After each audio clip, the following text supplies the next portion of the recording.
On va voir une pièce de Molière, on n'est pas là dans la salle pour admirer justement le jeu de virtuose des acteurs, mais pour soi-même sur scène s'y projeter.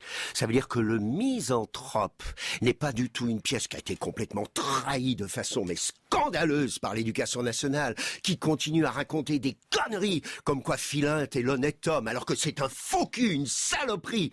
Et justement, cette pièce nous appartient. Nous, ça veut dire le peuple. Ça veut dire que quand un gosse de 12 ans voit le misanthrope, il doit lui-même se projeter sur scène et se dire « Oui, moi, je suis comme Alceste. Oui, moi !» Ou alors, c'est un faux cul, une ordure, et il dit « Oh, mais non, moi, j'en ai rien à foutre des autres. Moi, je suis Philinte, il a raison. Et puis basta, je m'occupe que de moi. » Voilà pourquoi Molière est vivant, sera éternel, alors que dans 3 ou 4 siècles, tous ceux qu'on honore du nom de classique disparaîtront. Ça veut dire qu'à l'époque de Virgile, de Homère, combien il en reste? Combien il en reste? On peut même pas en compter 5 sur le bout des doigts. Eh bien, Shakespeare et Molière resteront encore dans 4 ou 5 siècles. Parce que cette vie qu'ils ont mis, elle est faite non pas d'une diction et d'une déclamation, mais au contraire, elle est faite de regards, des fenêtres de l'âme, comme disait Shakespeare, ces yeux qui nous prouvent que vous mentez ou que vous êtes dans votre vérité. Regardez bien ce qui se passe en Ukraine.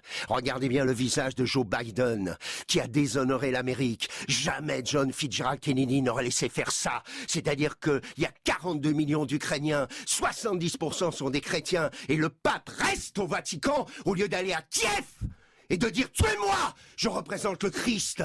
Je représente le Christ. Est-ce que vous croyez que Jésus serait resté au Vatican? Est-ce que vous croyez que John Kennedy aurait laissé des millions d'Ukrainiens avoir leur vie brisée? Certainement pas. Vous voulez dire que quand on Joe assiste Biden est à un une pièce de Philinte? Oui, Joe Biden est coupable. Absolument. Absolument. Il est en train de déshonorer l'Amérique.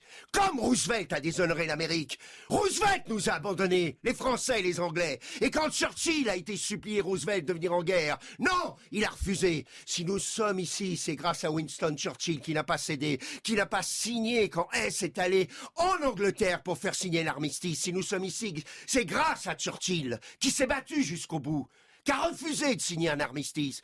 Donc aujourd'hui, dites-vous bien que ce qu'a vient de faire Joe Biden, de déshonorer les États-Unis, je veux vous dire, et le pape François, qui lui est complètement dans son tunnel, au lieu d'être là-bas et de mourir pour ces chrétiens d'Ukraine, eh bien, je peux vous dire que quand on a 12 ans et qu'on assiste à une pièce de Molière comme Le Misanthrope, et qu'on se met dans la peau d'Alceste, on ne peut que réagir de cette façon-là. Et c'est ça la philosophie. C'est pas de réagir intellectuellement comme si la philosophie était une semelle dans l'esprit qui pue la poussière intellectuelle et qui n'est réservée qu'à certains. Non, la philosophie, au contraire, c'est de penser non pas pour soi, mais pour les autres. Et la philosophie actuelle, c'est de se dire que les millions de Français sont en train, eux-mêmes, en ce moment, d'avoir leurs immeubles écrasés, bombardés, d'avoir leur vie foutue, d'avoir leur famille ensanglantée, détruite, et ces enfants, et ces femmes, et ces hommes qui auront été sacrifiés par la plus grande puissance du monde. Croyez-moi, Dieu existe, et il va s'en souvenir.